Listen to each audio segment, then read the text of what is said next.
How to Start a Startup, March 2005. This essay is derived from a talk at the Harvard Computer Society. You need three things to create a successful startup: to start with good people, to make something customers actually want, and to spend as little money as possible. Most startups that fail do it because they fail at one of these. A startup that does all three will probably succeed. And that's kind of exciting when you think about it, because all three are doable. Hard, but doable. And since a startup that succeeds ordinarily makes its founders rich, that implies getting rich is doable too. Hard, but doable. If there is one message I'd like to get across about startups, that's it. There is no magically difficult step that requires brilliance to solve. The idea in particular, you don't need a brilliant idea to start a startup around. The way a startup makes money is to offer people better technology than they have now. But what people have now is often so bad that it doesn't take brilliance to do better. Google's plan, for example, was simply to create a search site that didn't suck. They had three new ideas: index more of the web, use links to rank search results, and have clean, simple web pages with unintrusive, keyword-based ads. Above all, they were determined to make a site that was good to use. No doubt there are great technical tricks within Google, but the overall plan was straightforward. And while they probably have bigger ambitions now, this alone brings them $1 billion a year. There are plenty of other areas that are just as backward as search was before Google. I can think of several heuristics for generating ideas for startups, but most reduce to this: look at something people are trying to do and figure out how to do it in a way that doesn't suck. For example, dating sites currently suck far worse than search did before Google. They all use the same simple-minded model. They seem to have approached the problem by thinking about how to do database matches instead of how dating works in the real world. An undergrad could build something better as a class project, and yet there's a lot of money at stake. Online dating is a valuable business now, and it might be worth 100 times as much if it worked. An idea for a startup, however, is only a beginning. A lot of would-be startup founders think the key to the whole process is the initial idea, and from that point, all you have to do is execute. Venture capitalists know better. If you go to VC firms with a brilliant idea that you'll tell them about if they sign a non-disclosure agreement, most will tell you to get lost. That shows how much a mere idea is worth. The market price is less than the inconvenience of signing an NDA. Another sign of how little the initial idea is worth is the number of startups that change their plan en route. Microsoft's original plan was to make money selling programming languages, of all things. Their current business model didn't occur to them until IBM dropped it in their lap 5 years later. Ideas for startups are worth something, certainly, but the trouble is, they're not transferable. They're not something you could hand to someone else to execute. Their value is mainly as starting points, as questions for the people who had them to continue thinking about. What matters is not ideas, but the people who have them. Good people can fix bad ideas, but good ideas can't save bad people. People, what do I mean by good people?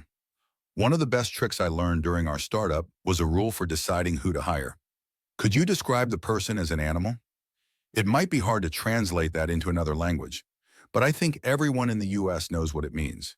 It means someone who takes their work a little too seriously, someone who does what they do so well that they pass right through professional and cross over into obsessive. What it means specifically depends on the job. A salesperson who just won't take no for an answer, a hacker who will stay up till 4 a.m. rather than go to bed leaving code with a bug in it, a PR person who will cold call New York Times reporters on their cell phones, a graphic designer who feels physical pain when something is 2 millimeters out of place. Almost everyone who worked for us was an animal at what they did. The woman in charge of sales was so tenacious that I used to feel sorry for potential customers on the phone with her. You could sense them squirming on the hook, but you knew there would be no rest for them till they'd signed up. If you think about people you know, you'll find the animal test is easy to apply. Call the person's image to mind and imagine the sentence, "So-and-so is an animal." If you laugh, they're not. You don't need or perhaps even want this quality in big companies, but you need it in a startup. For programmers, we had 3 additional tests. Was the person genuinely smart? If so, could they actually get things done? And finally, since a few good hackers have unbearable personalities, could we stand to have them around? That last test filters out surprisingly few people. We could bear any amount of nerdiness if someone was truly smart. What we couldn't stand were people with a lot of attitude. But most of those weren't truly smart, so our third test was largely a restatement of the first.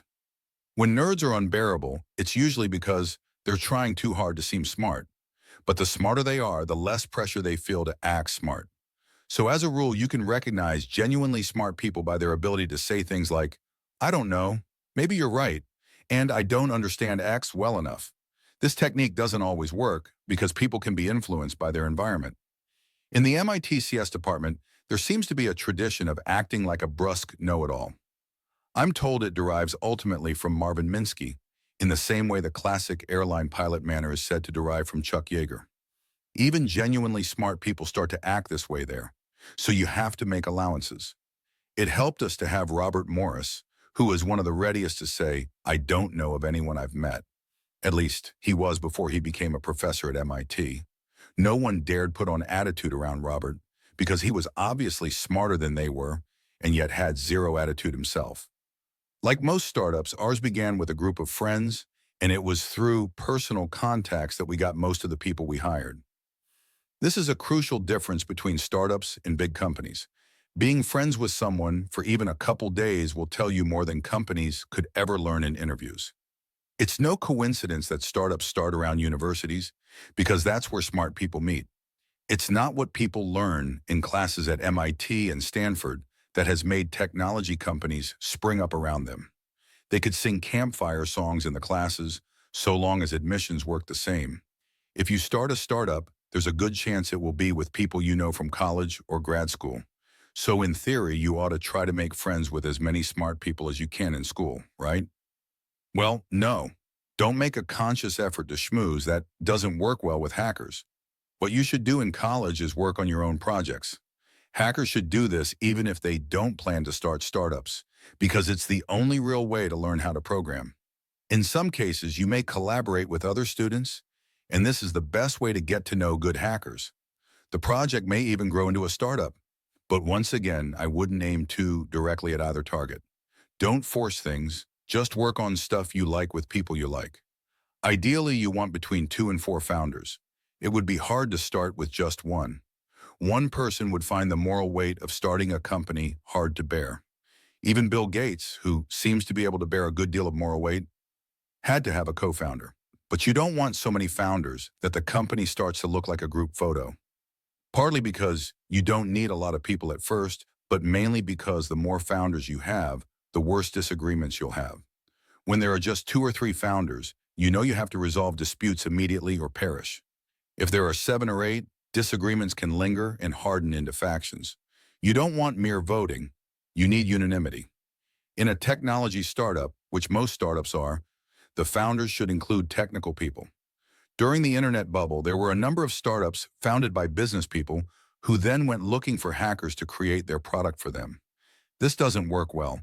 Business people are bad at deciding what to do with technology because they don't know what the options are, or which kinds of problems are hard and which are easy. And when business people try to hire hackers, they can't tell which ones are good. Even other hackers have a hard time doing that. For business people, it's roulette. Do the founders of a startup have to include business people? That depends. We thought so when we started ours, and we asked several people who were said to know about this mysterious thing called business if they would be the president. But they all said no, so I had to do it myself. And what I discovered was that business was no great mystery. It's not something like physics or medicine that requires extensive study. You just try to get people to pay you for stuff. I think the reason I made such a mystery of business was that I was disgusted by the idea of doing it. I wanted to work in the pure intellectual world of software, not deal with customers' mundane problems. People who don't want to get dragged into some kind of work often develop a protective incompetence at it. Paul Erdos was particularly good at this. By seeming unable even to cut a grapefruit in half, let alone go to the store and buy one, he forced other people to do such things for him, leaving all his time free for math. Erdos was an extreme case, but most husbands use the same trick to some degree. Once I was forced to discard my protective incompetence, I found that business was neither so hard nor so boring as I feared. There are esoteric areas of business that are quite hard, like tax law or the pricing of derivatives. But you don't need to know about those in a startup. All you need to know about business to run a startup are common sense things people knew before there were business schools or even universities. If you work your way down the Forbes 400, making an X next to the name of each person with an MBA, you'll learn something important about business school. After Warren Buffett, you don't hit another MBA till number 22, Phil Knight, the CEO of Nike. There are only 5 MBAs in the top 50. What you notice in the Forbes 400 are a lot of people with technical backgrounds. Bill Gates, Steve Jobs, Larry Ellison, Michael Dell, Jeff Bezos, Gordon Moore. The rulers of the technology business tend to come from technology, not business. So if you want to invest 2 years in something that will help you succeed in business, the evidence suggests you do better to learn how to hack than get an MBA. There is one reason you might want to include business people in a startup, though, because you have to have at least one person willing and able to focus on what customers want. Some believe only business people can do this, that hackers can implement software, but not design it. That's nonsense. There's nothing about knowing how to program that prevents hackers from understanding users, or about not knowing how to program that magically enables business people to understand them. If you can't understand users, however, you should either learn how or find a co-founder who can. That is the single most important issue for technology startups, and the rock that sinks more of them than anything else. What customers want. It's not just startups that have to worry about this. I think most businesses that fail do it because they don't give customers what they want. Look at restaurants. A large percentage fail, about a quarter in the first year. But can you think of one restaurant that had really good food and went out of business? Restaurants with great food seem to prosper no matter what. A restaurant with great food can be expensive, crowded, noisy, dingy, out of the way, and even have bad service. And people will keep coming. It's true that a restaurant with mediocre food can sometimes attract customers through gimmicks, but that approach is very risky. It's more straightforward just to make the food good. It's the same with technology. You hear all kinds of reasons why startups fail. But can you think of one that had a massively popular product and still failed? In nearly every failed startup, the real problem was that customers didn't want the product. For most, the cause of death is listed as ran out of funding. But that's only the immediate cause. Why couldn't they get more funding? Probably because the product was a dog, or never seemed likely to be done, or both. When I was trying to think of the things every startup needed to do, I almost included a fourth: get a version 1 out as soon as you can. But I decided not to, because that's implicit in making something customers want. The only way to make something customers want is to get a prototype in front of them and refine it based on their reactions. The other approach is what I call the Hail Mary strategy. You make elaborate plans for a product, hire a team of engineers to develop it.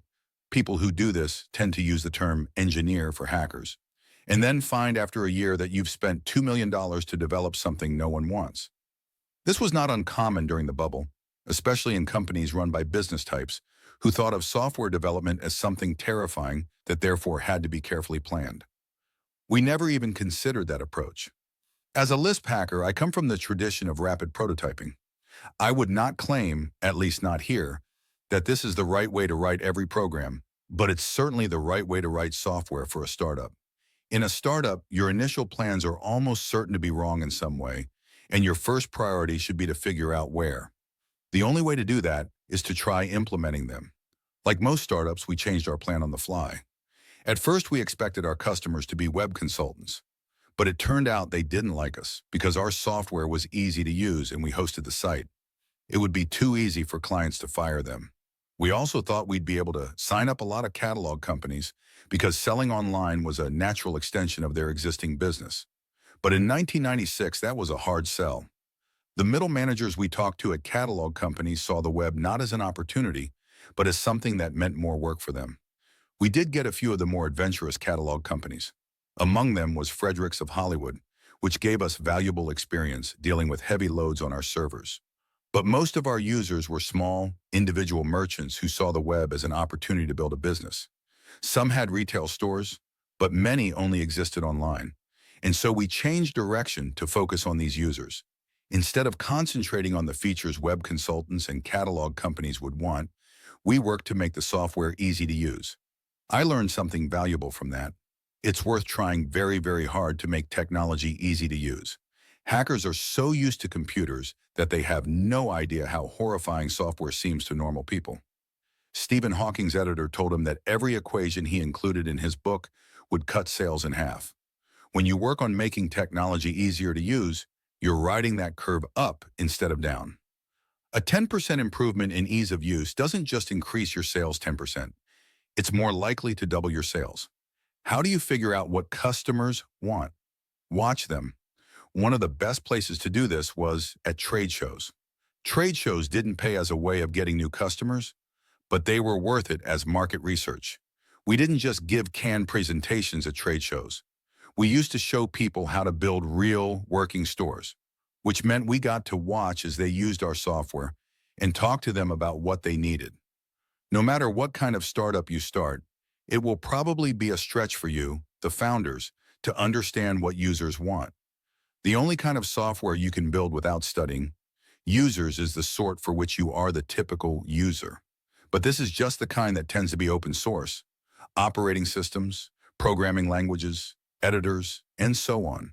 So if you're developing technology for money, you're probably not going to be developing it for people like you. Indeed, you can use this as a way to generate ideas for startups. What do people who are not like you want from technology? When most people think of startups, they think of companies like Apple or Google. Everyone knows these because they're big consumer brands. But for every startup like that, there are 20 more that operate in niche markets or live quietly down in the infrastructure. So if you start a successful startup, odds are you'll start one of those. Another way to say that is if you try to start the kind of startup that has to be a big consumer brand, the odds against succeeding are steeper. The best odds are in niche markets. Since startups make money by offering people something better than they had before, the best opportunities are where things suck most. And it would be hard to find a place where things suck more than in corporate IT departments. You would not believe the amount of money companies spend on software and the crap they get in return. This imbalance equals opportunity. If you want ideas for startups, one of the most valuable things you could do is find a middle-sized non-technology company and spend a couple weeks just watching what they do with computers. Most good hackers have no more idea of the horrors perpetrated in these places than rich Americans do of what goes on in Brazilian slums. Start by writing software for smaller companies because it's easier to sell to them.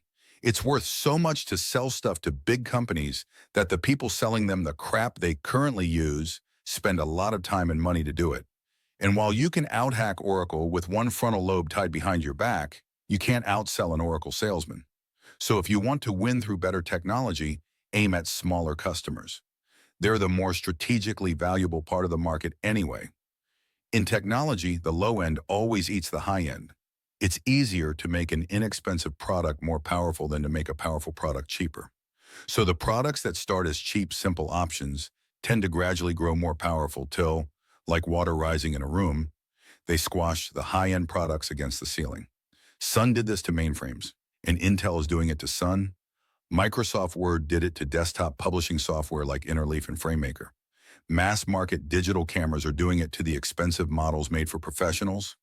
Avid did it to the manufacturers of specialized video editing systems, and now Apple is doing it to Avid. Henry Ford did it to the car makers that preceded him. If you build the simple, inexpensive option, you'll not only find it easier to sell it first, but you'll also be in the best position to conquer the rest of the market. It's very dangerous to let anyone fly under you. If you have the cheapest, easiest product, you'll own the low end. And if you don't, you're in the crosshairs of whoever does. Raising money, to make all this happen, you're going to need money. Some startups have been self-funding, Microsoft, for example, but most aren't. I think it's wise to take money from investors. To be self-funding, you have to start as a consulting company, and it's hard to switch from that to a product company. Financially, a startup is like a pass-fail course. The way to get rich from a startup is to maximize the company's chances of succeeding, not to maximize the amount of stock you retain. So if you can trade stock for something that improves your odds, it's probably a smart move. To most hackers, getting investors seems like a terrifying and mysterious process. Actually, it's merely tedious. I'll try to give an outline of how it works. The first thing you'll need is a few tens of thousands of dollars to pay your expenses while you develop a prototype. This is called seed capital. Because so little money is involved, raising seed capital is comparatively easy, at least in the sense of getting a quick yes or no. Usually you get seed money from individual rich people called angels. Often they're people who themselves got rich from technology. At the seed stage, investors don't expect you to have an elaborate business plan. Most know that they're supposed to decide quickly. It's not unusual to get a check within a week based on a half-page agreement. We started ViaWeb with $10,000 of seed money from our friend Julian, but he gave us a lot more than money.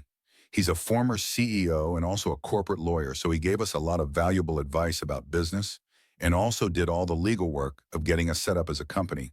Plus, he introduced us to one of the two angel investors who supplied our next round of funding. Some angels, especially those with technology backgrounds, may be satisfied with a demo and a verbal description of what you plan to do. But many will want a copy of your business plan, if only to remind themselves what they invested in. Our angels asked for one, and looking back, I'm amazed how much worry it caused me. Business plan has that word business in it, so I figured it had to be something I'd have to read a book about business plans to write. Well, it doesn't. At this stage, all most investors expect is a brief description of what you plan to do and how you're going to make money from it, and the resumes of the founders. If you just sit down and write out what you've been saying to one another, that should be fine. It shouldn't take more than a couple hours, and you'll probably find that writing it all down gives you more ideas about what to do. For the angel to have someone to make the check out to, you're going to have some kind of company. Merely incorporating yourselves isn't hard. The problem is, for the company to exist, you have to decide who the founders are and how much stock they each have. If there are two founders with the same qualifications who are both equally committed to the business, that's easy. But if you have a number of people who are expected to contribute in varying degrees, arranging the proportions of stock can be hard. And once you've done it, it tends to be set in stone. I have no tricks for dealing with this problem. All I can say is try hard to do it right. I do have a rule of thumb for recognizing when you have, though. When everyone feels they're getting a slightly bad deal, that they're doing more than they should for the amount of stock they have, the stock is optimally apportioned. There is more to setting up a company than incorporating it, of course. Insurance, business license, unemployment compensation, various things with the IRS. I'm not even sure what the list is because we skipped all that.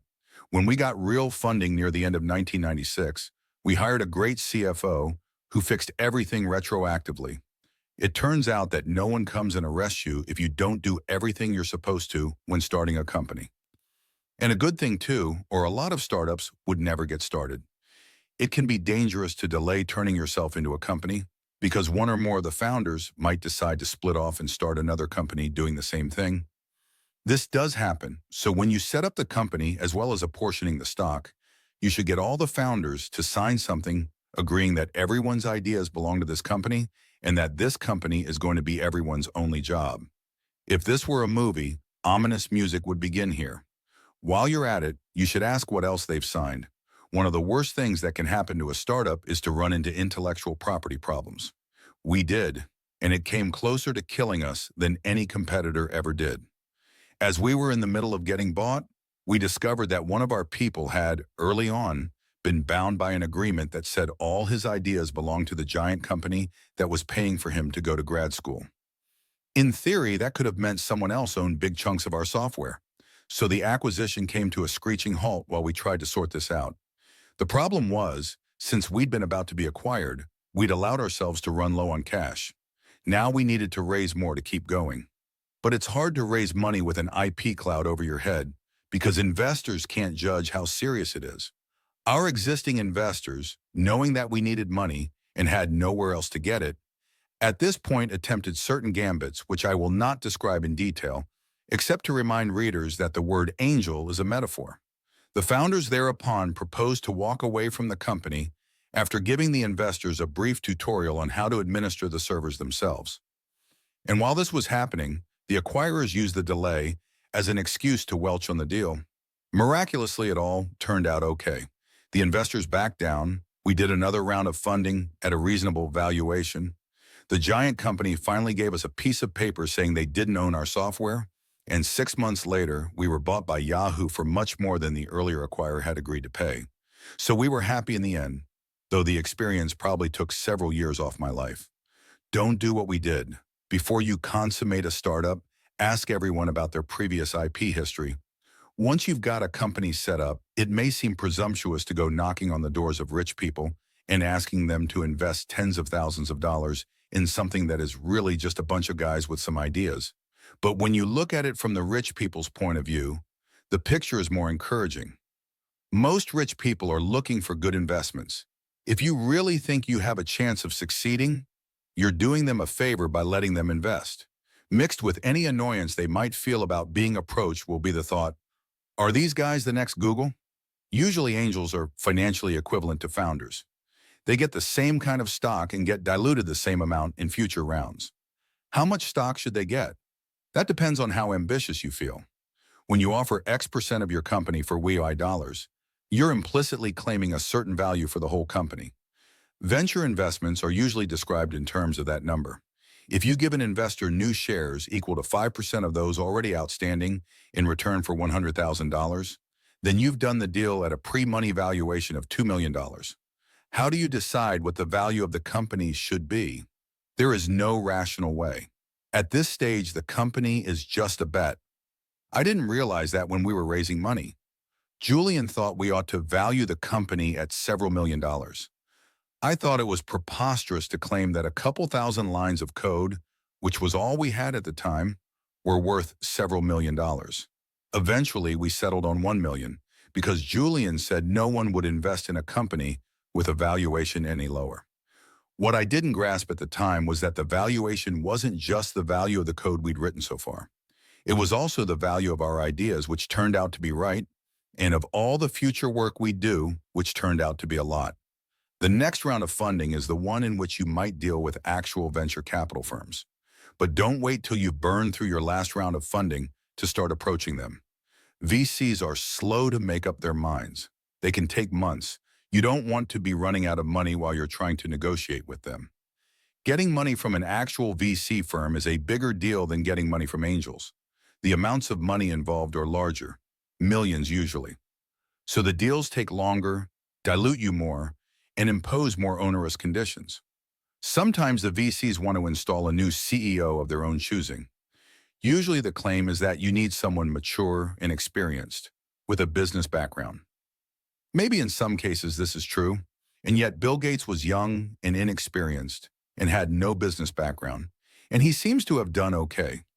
Steve Jobs got booted out of his own company by someone mature and experienced with a business background, who then proceeded to ruin the company.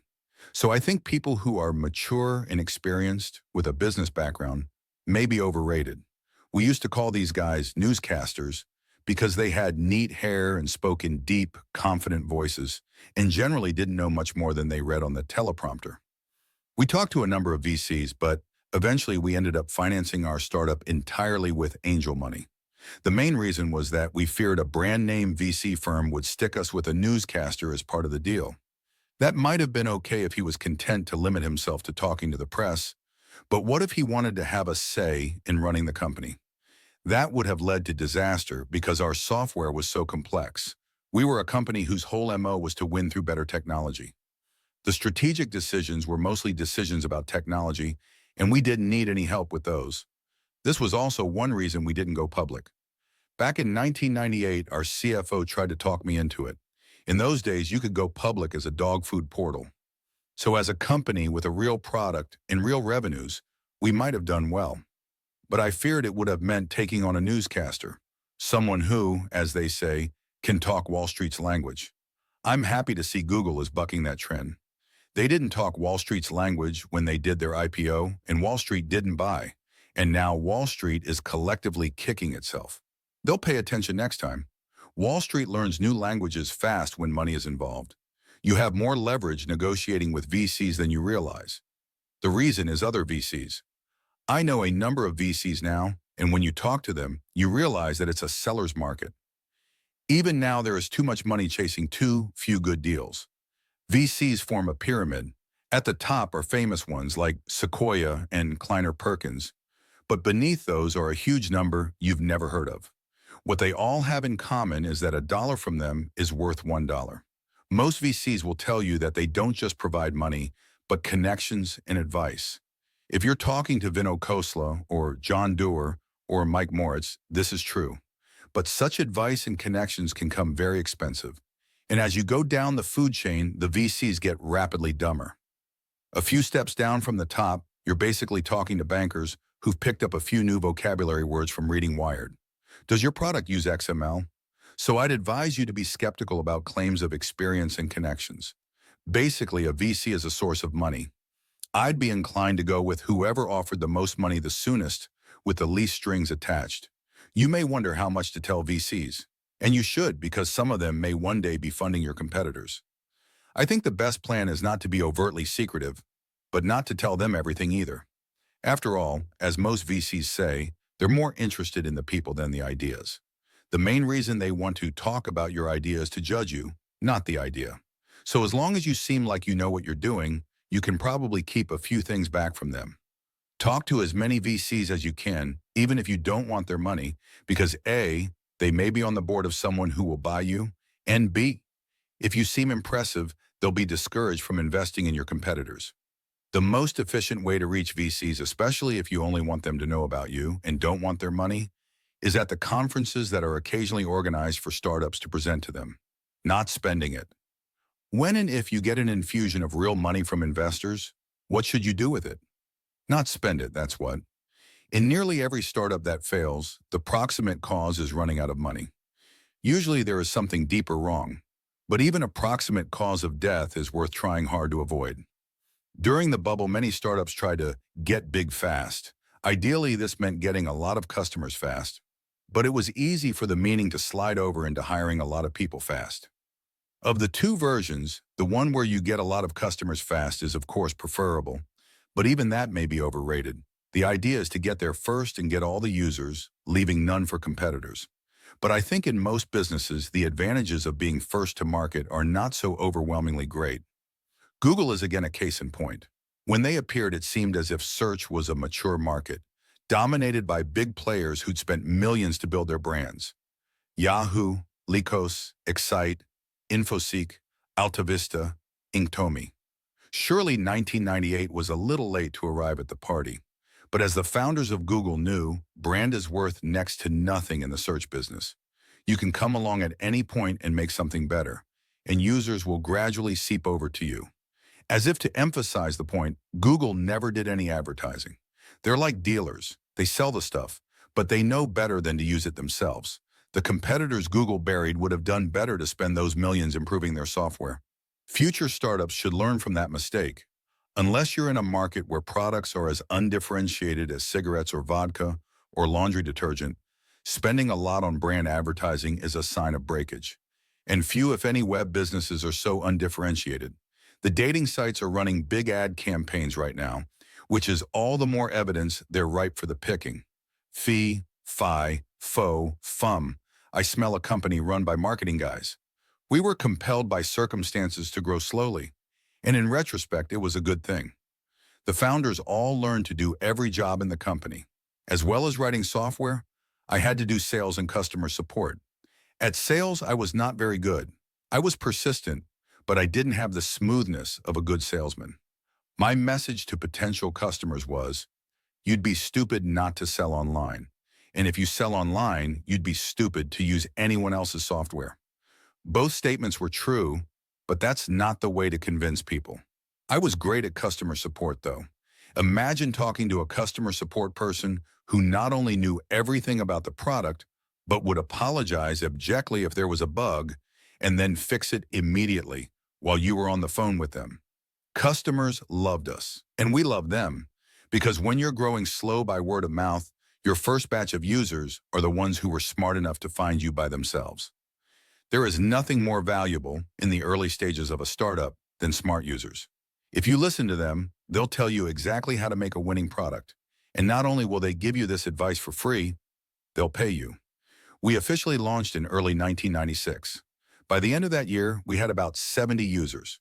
Since this was the era of get big fast, I worried about how small and obscure we were. But in fact, we were doing exactly the right thing. Once you get big in users or employees, it gets hard to change your product. That year was effectively a laboratory for improving our software. By the end of it, we were so far ahead of our competitors that they never had a hope of catching up. And since all the hackers had spent many hours talking to users, we understood online commerce way better than anyone else. That's the key to success as a startup. There is nothing more important than understanding your business. You might think that anyone in a business must, ex officio, understand it. Far from it. Google's secret weapon was simply that they understood search. I was working for Yahoo when Google appeared, and Yahoo didn't understand search. I know because I once tried to convince the powers that be that we had to make search better, and I got in reply what was then the party line about it, that Yahoo was no longer a mere search engine. Search was now only a small percentage of our page views, less than 1 month's growth, and now that we were established as a media company, or portal, or whatever we were, search could safely be allowed to wither and drop off like an umbilical cord. Well, a small fraction of page views they may be, but they are an important fraction because they are the page views that web sessions start with. I think Yahoo gets that now. Google understands a few other things most web companies still don't. The most important is that you should put users before advertisers, even though the advertisers are paying and users aren't. One of my favorite bumper stickers reads, "If the people lead, the leaders will follow." Paraphrased for the web, this becomes get all the users, and the advertisers will follow. More generally, design your product to please users first, and then think about how to make money from it. If you don't put users first, you leave a gap for competitors who do. To make something users love, you have to understand them. And the bigger you are, the harder that is. So I say get big slow. The slower you burn through your funding, the more time you have to learn. The other reason to spend money slowly is to encourage a culture of cheapness. That's something Yahoo did understand. David Filo's title was Chief Yahoo, but he was proud that his unofficial title was Cheap Yahoo. Soon after we arrived at Yahoo, we got an email from Philo, who had been crawling around our directory hierarchy, asking if it was really necessary to store so much of our data on expensive RAID drives. I was impressed by that. Yahoo's market cap then was already in the billions, and they were still worrying about wasting a few gigs of disk space. When you get a couple $1 million from a VC firm, you tend to feel rich. It's important to realize you're not. A rich company is one with large revenues. This money isn't revenue. It's money investors have given you in the hope you'll be able to generate revenues. So despite those millions in the bank, you're still poor. For most startups, the model should be grad student, not law firm. Aim for cool and cheap, not expensive and impressive. For us, the test of whether a startup understood this was whether they had Aeron chairs. The Aeron came out during the bubble and was very popular with startups, especially the type, all too common then, that was like a bunch of kids playing house with money supplied by VCs. We had office chairs so cheap that the arms all fell off. This was slightly embarrassing at the time, but in retrospect, the grad studenty atmosphere of our office was another of those things we did right without knowing it. Our offices were in a wooden triple-decker in Harvard Square. It had been an apartment until about the 1970s, and there was still a claw-footed bathtub in the bathroom. It must once have been inhabited by someone fairly eccentric, because a lot of the chinks in the walls were stuffed with aluminum foil, as if to protect against cosmic rays. When eminent visitors came to see us, we were a bit sheepish about the low production values. But in fact, that place was the perfect space for a startup. We felt like our role was to be impudent underdogs instead of corporate stuffed shirts, and that is exactly the spirit you want. An apartment is also the right kind of place for developing software. Cube farms suck for that, as you've probably discovered if you've tried it. Ever notice how much easier it is to hack at home than at work? So why not make work more like home? When you're looking for space for a startup, don't feel that it has to look professional. Professional means doing good work, not elevators and glass walls. I'd advise most startups to avoid corporate space at first and just rent an apartment. You want to live at the office in a startup, so why not have a place designed to be lived in as your office? Besides being cheaper and better to work in, apartments tend to be in better locations than office buildings. And for a startup, location is very important. The key to productivity is for people to come back to work after dinner. Those hours after the phone stops ringing are by far the best for getting work done. Great things happen when a group of employees go out to dinner together, talk over ideas, and then come back to their offices to implement them. So you want to be in a place where there are a lot of restaurants around, not some dreary office park that's a wasteland after 6 p.m. Once a company shifts over into the model where everyone drives home to the suburbs for dinner, however late, you've lost something extraordinarily valuable. God help you if you actually start in that mode. If I were going to start a startup today, there are only 3 places I'd consider doing it. On the Red Line near Central, Harvard, or Davis Squares. Kendall is too sterile. In Palo Alto on University or California Aves, and in Berkeley immediately north or south of campus. These are the only places I know that have the right kind of vibe. The most important way to not spend money is by not hiring people. I may be an extremist, but I think hiring people is the worst thing a company can do. To start with, people are a recurring expense, which is the worst kind. They also tend to cause you to grow out of your space and perhaps even move to the sort of uncool office building that will make your software worse. But worst of all, they slow you down. Instead of sticking your head in someone's office and checking out an idea with them, 8 people have to have a meeting about it. So the fewer people you can hire, the better. During the bubble, a lot of startups had the opposite policy. They wanted to get staffed up as soon as possible, as if you couldn't get anything done unless there was someone with the corresponding job title. That's big company thinking. Don't hire people to fill the gaps in some a priori org chart. The only reason to hire someone is to do something you'd like to do but can't. If hiring unnecessary people is expensive and slows you down, why do nearly all companies do it?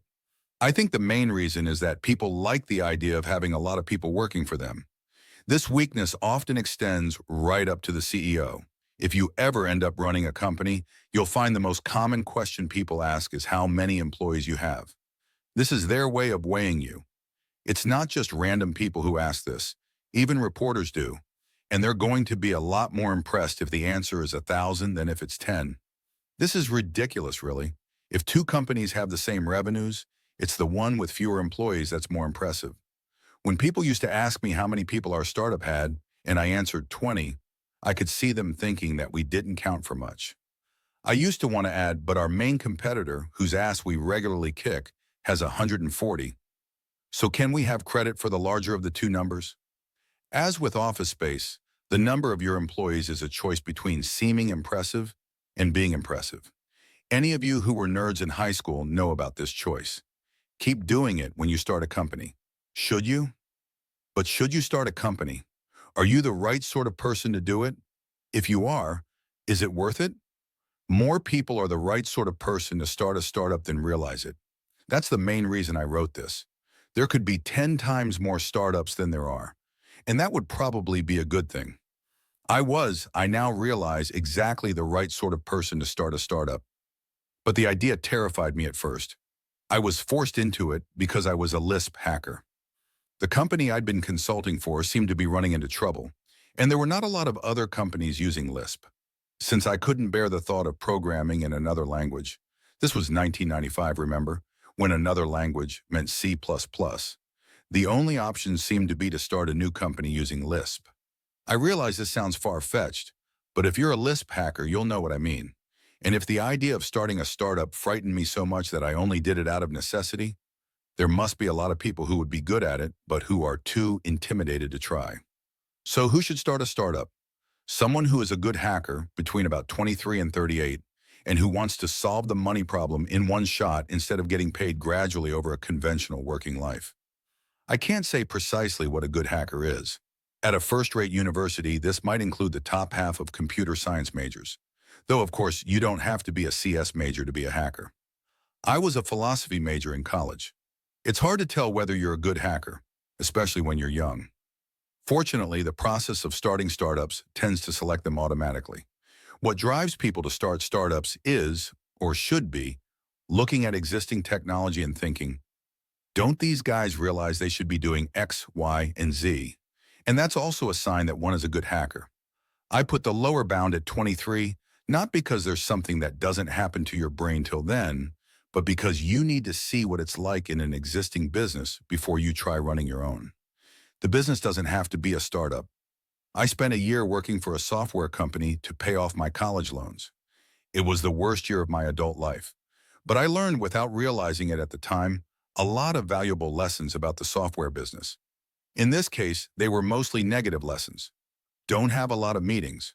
Don't have chunks of code that multiple people own. Don't have a sales guy running the company. Don't make a high-end product.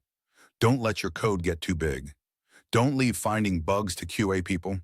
Don't go too long between releases. Don't isolate developers from users. Don't move from Cambridge to Route 128, and so on. But negative lessons are just as valuable as positive ones. Perhaps even more valuable. It's hard to repeat a brilliant performance, but it's straightforward to avoid errors. The other reason it's hard to start a company before 23 is that people won't take you seriously. VCs won't trust you and will try to reduce you to a mascot as a condition of funding. Customers will worry you're going to flake out and leave them stranded. Even you yourself, unless you're very unusual, will feel your age to some degree. You'll find it awkward to be the boss of someone much older than you, and if you're 21, hiring only people younger rather limits your options. Some people could probably start a company at 18 if they wanted to. Bill Gates was 19 when he and Paul Allen started Microsoft. Paul Allen was 22 though, and that probably made a difference. So if you're thinking, I don't care what he says, I'm going to start a company now, you may be the sort of person who could get away with it. The other cutoff, 38, has a lot more play in it. One reason I put it there is that I don't think many people have the physical stamina much past that age. I used to work till 2 or 3 a.m. every night, 7 days a week. I don't know if I could do that now. Also, startups are a big risk financially. If you try something that blows up and leaves you broke at 26, big deal. A lot of 26-year-olds are broke. By 38, you can't take so many risks, especially if you have kids. My final test may be the most restrictive. Do you actually want to start a startup? What it amounts to economically is compressing your working life into the smallest possible space. Instead of working at an ordinary rate for 40 years, you work like hell for 4, and maybe end up with nothing, though in that case it probably won't take 4 years. During this time, you'll do little but work, because when you're not working, your competitors will be. My only leisure activities were running, which I needed to do to keep working anyway, and about 15 minutes of reading a night. I had a girlfriend for a total of 2 months during that 3-year period. Every couple weeks, I would take a few hours off to visit a used bookshop or go to a friend's house for dinner. I went to visit my family twice. Otherwise, I just worked. Working was often fun because the people I worked with were some of my best friends. Sometimes it was even technically interesting, but only about 10% of the time. The best I can say for the other 90% is that some of it is funnier in hindsight than it seemed then. Like the time the power went off in Cambridge for about 6 hours, and we made the mistake of trying to start a gasoline-powered generator inside our offices. I won't try that again. I don't think the amount of bullshit you have to deal with in a startup is more than you'd endure in an ordinary working life. It's probably less, in fact. It just seems like a lot because it's compressed into a short period. So mainly what a startup buys you is time. That's the way to think about it if you're trying to decide whether to start one.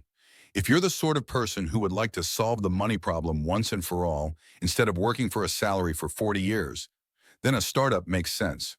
For a lot of people, the conflict is between startups and graduate school. Grad students are just the age and just the sort of people to start software startups. You may worry that if you do, you'll blow your chances of an academic career. But it's possible to be part of a startup and stay in grad school, especially at first. 2 of our 3 original hackers were in grad school the whole time, and both got their degrees. There are few sources of energy so powerful as a procrastinating grad student. If you do have to leave grad school, in the worst case, it won't be for too long. If a startup fails, it will probably fail quickly enough that you can return to academic life. And if it succeeds, you may find you no longer have such a burning desire to be an assistant professor. If you want to do it, do it.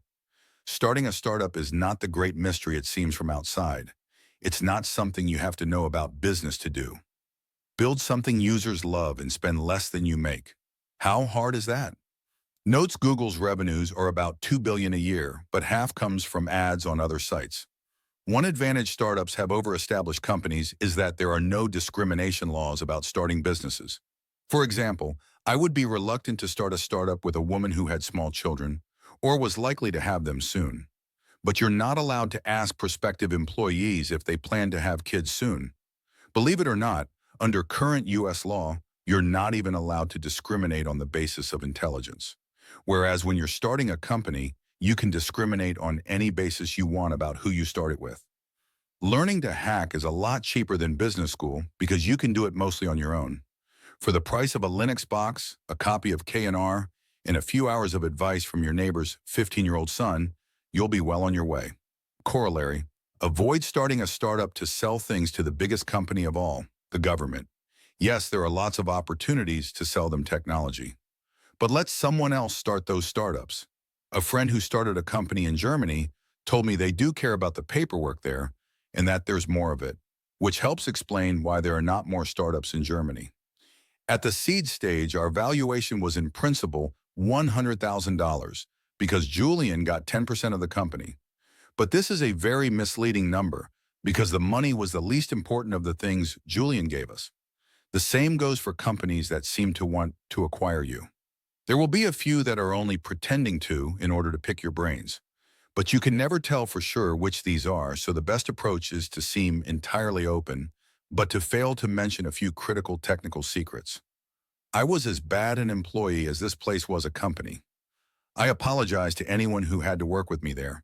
You could probably write a book about how to succeed in business by doing everything in exactly the opposite way from the DMV. Thanks to Trevor Blackwell, Sarah Harlan, Jessica Livingston, and Robert Morris for reading drafts of this essay, and to Steve Melendez and Gregory Price for inviting me to speak.